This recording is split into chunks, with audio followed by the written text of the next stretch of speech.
கால பைரவரை வணங்கி நம்ம எந்த காரியத்தை பண்ணாலும் அவர் வெற்றி கொடுத்துருவார்.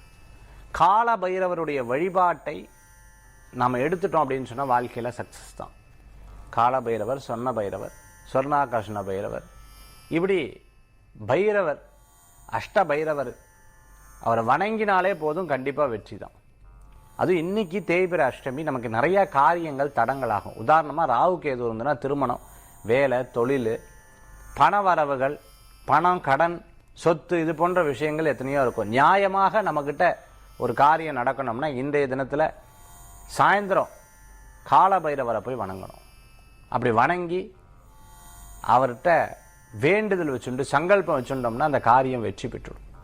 எப்படி அப்படின்னா எலுமிச்சம்பழம் மாலை, நீங்கள் எலுமிச்சம்பழம் மாலை பைரவர் கோயிலில் என்ன இதில் இருக்கார், பெருசாக இருக்காரா சின்னதாக இருக்காரா பார்த்துக்கோங்க.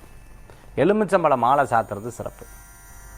அவருக்கு தேங்காயில் தீபம், பூசணிக்காயில் தீபம் இப்படி போட்டுட்டு அர்ச்சனை பண்ணணும். சங்கல்பம்